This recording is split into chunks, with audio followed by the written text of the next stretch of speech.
اور پھر خاص طور پر انسان رزق کے لیے دعائیں کرتا رہے، کیونکہ سارے خزانے تو اللہ کے پاس ہیں، وہ جب جس کو جتنا چاہے عطا کر سکتا ہے۔ اس کے لیے نبی صلی اللہ علیہ وسلم کی سکھائی ہوئی مسنون دعائیں بہت ہی بہترین ہیں۔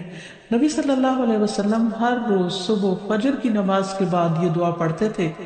اللہم انی اسألک علما نافعا ورزقا طیبا وعملا متقبلا۔ اے اللہ، میں تجھ سے علم نافع، طیب رزق یعنی پاکیزہ رزق اور مقبول عمل کا سوال کرتا ہوں، یعنی ایسے عمل کی توفیق دے جو تیرے ہاں قبول ہو جائے، تجھے پسند آ جائے۔ اور اس کے ساتھ ساتھ انسان کو حرام سے بچنے کی دعا کرنی چاہیے۔ اس سلسلے میں آپ صلی اللہ علیہ وسلم نے جو دعا سکھائی وہ ہے، اللہم اکفنی بحلالک عن حرامک واغننی بفضلک عمن سواک۔ اے اللہ، اپنے حلال کے ذریعے حرام سے میری کفایت فرما، یعنی مجھے اتنا حلال دے کہ مجھے حرام کی ضرورت ہی نہ رہے، اور اپنی مہربانی سے مجھے اپنے علاوہ ہر ایک سے بے نیاز کر دے،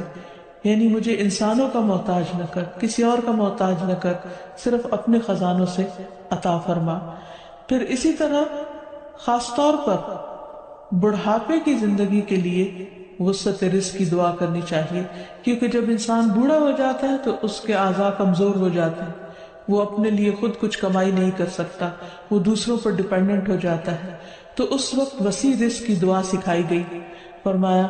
اللہم اجعل اوسع رزقک علی عند کبر سنی وانقطاع عمری۔ اے اللہ، جب میں بوڑھا ہو جاؤں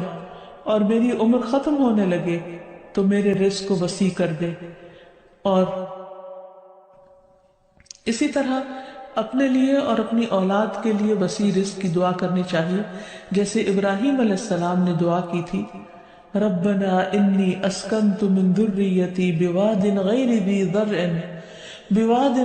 ذی زرع عند بیتک المحرم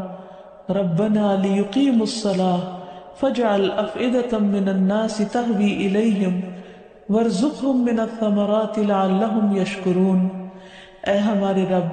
بے شک میں نے اپنی کچھ اولاد کو اس وادی میں آباد کیا جو کسی کھیتی والی نہیں، تیری حرمت والے گھر کے پاس، اے ہمارے رب، تاکہ وہ نماز قائم کریں۔ سو کچھ لوگوں کے دل ایسے کر دے کہ ان کی طرف مائل رہیں، اور انہیں پھلوں سے رزق عطا کر تاکہ وہ شکر ادا کریں۔ تو اس میں ہم دیکھتے ہیں کہ ابراہیم علیہ السلام اپنے بچوں کے لیے روحانی رزق کی دعا بھی کر رہے ہیں، جذباتی محبت کی رزق کی دعا بھی کر رہے ہیں، اور پھر اس کے ساتھ ساتھ جسمانی رزق کی دعا بھی کر رہے ہیں جو ہر انسان کی ضرورت ہے، اور اس میں سے بھی بہترین رزق یعنی پھلوں کے رزق کی دعا کر رہے ہیں، کیونکہ انسان کو اللہ تعالیٰ کا صرف رزق ہی نہیں مانگنا چاہیے، بہترین رزق مانگنا چاہیے۔ یعنی ایک تو سمپل سی دعا ہے اللہم ارزقنی، اور پھر